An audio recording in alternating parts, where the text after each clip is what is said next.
Hi guys, and welcome back to another mobile gaming video. I'm your boy Scribe, and today we are talking all things Age of Origins, in particular when it comes to PvP engagements, baby. Thank you, Age of Origins, for sponsoring this video. Let's break this down. Alright guys, so as you are aware, Age of Origins is a large multiplayer game. Not only do you have your own nations with hundreds and thousands of players, but you also happen to click on the bookmark instead of click on the planet over here to have a look at all the other nations across the globe that are just as large, if not larger, than your own nation. So, needless to say, there are PvP elements within this game. Why might you be interested in doing PvP engagements? Well, mostly because it's fun.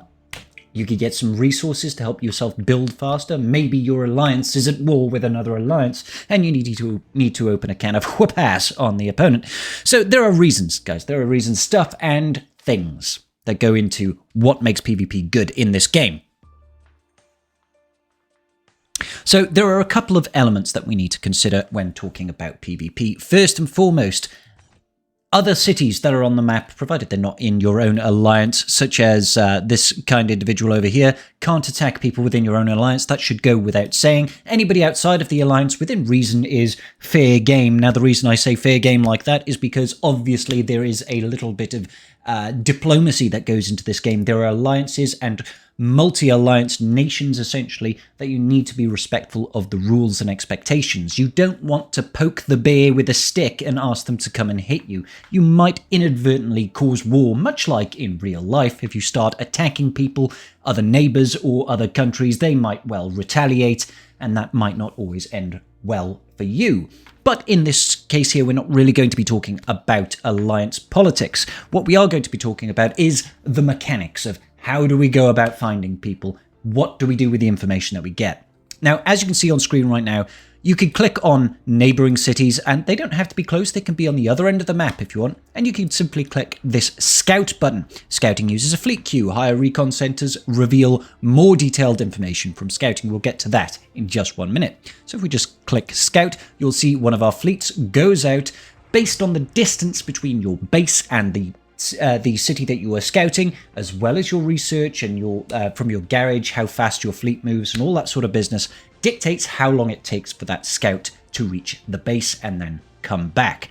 After that, you will see that you actually get a scout report. Scout success, for example, we can see that they have a certain amount of resources saved and a certain amount of unharvested resources, which is the resources that are up for grabs should you attempt to attack that. Now you can see that this report is a little bit bare bones.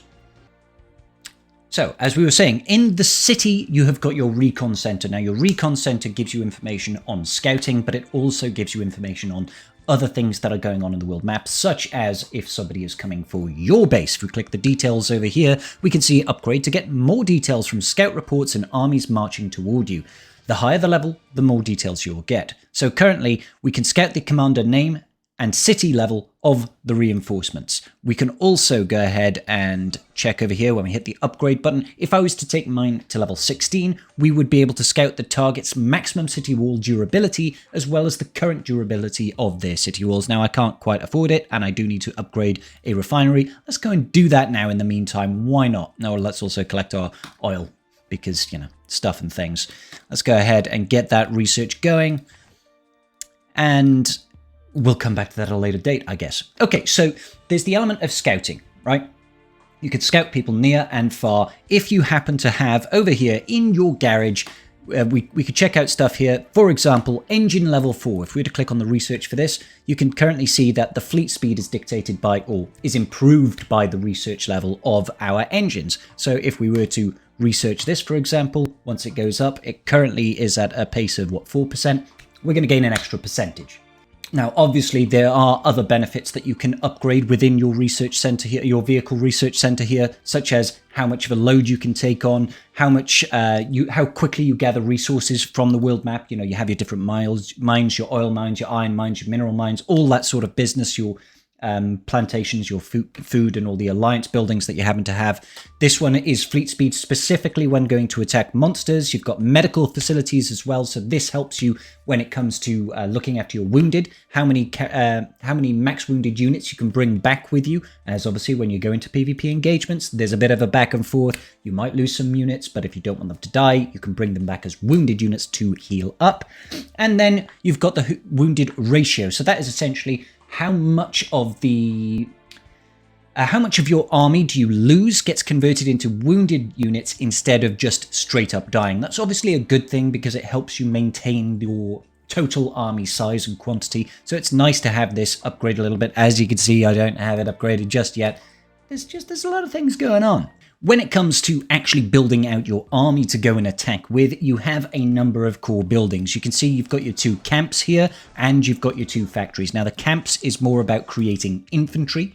Each one of these camps has also got 2 different types. So you've got your, depending on the level of your camp and your factory will dictate the level of the troop that you can recruit, but each tier has always got 2 different types of units. You can see you've got rocket launcher here and a sniper here, and up in the top left corner you can see these 3 little bars. Now what those bars represent is where in your troops formation will this particular troop sit. So the top bar is going to be your front row. So that's usually some of your factory units, but also your melee-based units, right? So they're the frontline warriors. They're the first people to get hit, and usually they're the first people to attack as well.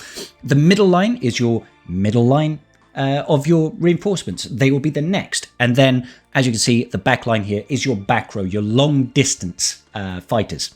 Now, it's not just the order of the reinforcements. There are also different research benefits that will impact the efficacy and the strength of those tiered units. Okay, we'll get to that in just one moment. Now, what I like to do when I'm recruiting my units is I will actually use each factory and each camp to research one of each type. Okay, so I'll always have this one here is a front row factory unit, for example. This one here is a mid row factory unit. But one of my factories will research one of my factories will research the other. I'll build them all up on the same sort of pace so that I have that flexibility when it comes to attacking. You can see over here we've also got the workshop. Now the workshop gives you additional units. Again, these are more specialized units. You can either have your EMP cannons or you can have your armored soldiers. I do actually prefer the EMP cannons personally, but it's probably more of a preferential choice. Now the final one is you do also have your biochemical lab. This is for your zombie-based units. They are very powerful, but I wouldn't necessarily recommend throwing them away because they're very, very expensive to use. You don't really want to risk losing these units, in my opinion. There are also your Titan units that you can send out with your warriors as well. Perfectly acceptable to do so. They make a big impact overall. And then you do have your aircraft as well, provided you've actually unlocked the warplane center. All of them do contribute. All of them do contribute. So I did touch on earlier that the different areas of the formation in which your units sit in actually get impacted by your research as well. So if we go over to military, for example, you can see over here we've got a benefit here for melee weapons. So this increases the attack of melee troops in particular. They will be frontline fighters. You've got long-range weapons over here. You can see I've maxed this one out because I personally like the long-range troops. A lot of the times it's better for you to send in smaller amounts of frontline fighters to help soak up some damage while the long-range troops go ahead and deal all of the additional damage from range without, threatening to lose those units, right? So I like to focus on building out that long-range damage first of all. We've also got a little bit in the mid-range. And over here, for example, melee troops having their hit points increased by 7.5%. Those frontline fighters, additional health to make them just that little bit tankier. You've also got it for the mid-range and the long-range units. That's very, very fine. There's nothing wrong with upgrading these as you go along. And then, of course, you do have armor as well. So over here, as you can see, the way I've approached this is I've tried to make my frontline or melee troops to be incredibly tanky, and then I've tried to increase the damage output of people in the mid and particularly the long range. Now, clicking on the front gate over here, you are able to manage your troops. You can see your fleet armies and you can see the army unit distribution at the top over here. You can see, once again, melee or your frontline units, then you've got your mid-range and your long-range. You can see I've got relatively about the same amount across the board.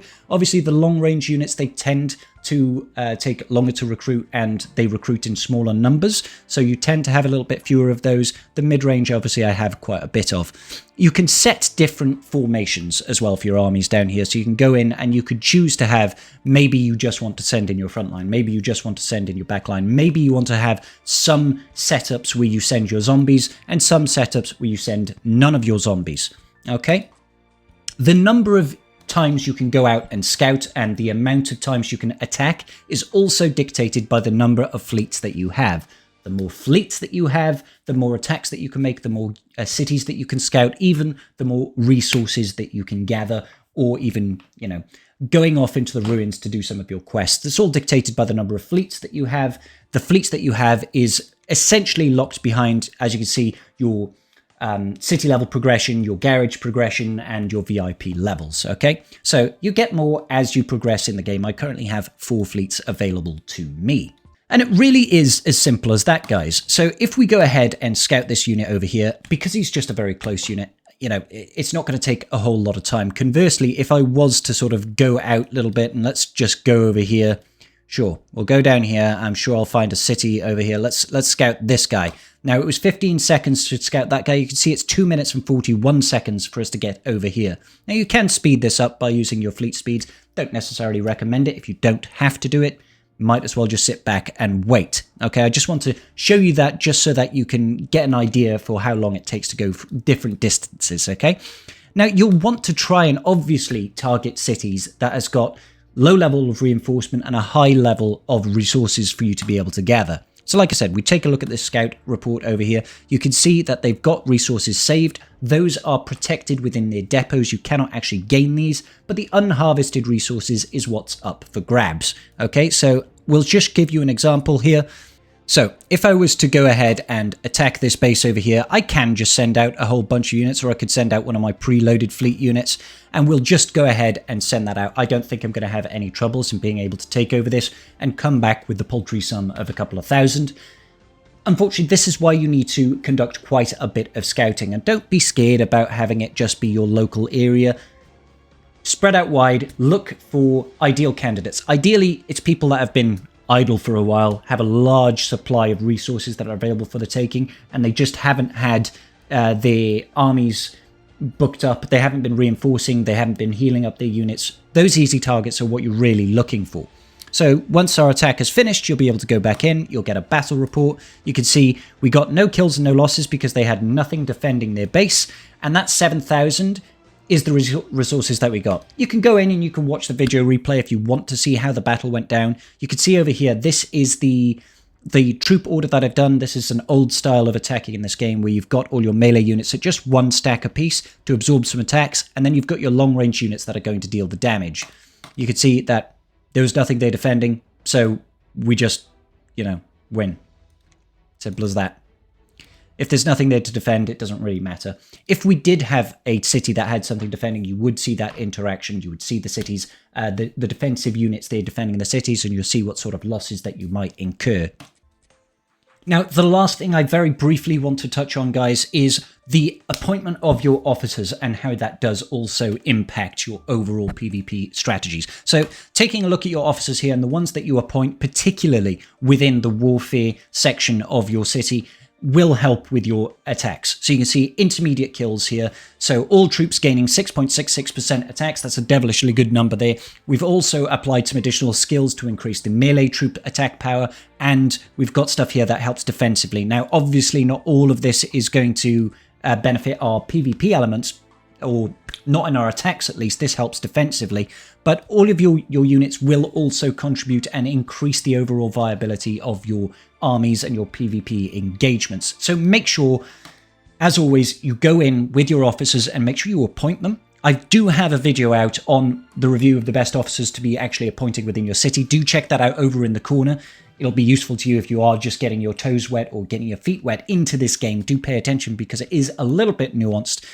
But that's kind of it when it comes to PvP, guys. Now, there are obviously other elements. There are large-scale alliance wars and there are global events that involve PvP, but that's not really what we're touching on. We were just covering the very basics today of PvP, how to scout, how to attack, what to look out for. All right, guys, if this video was useful to you, please do make sure to like and subscribe to me so you don't miss a thing. Peace out, and have a fantastic day.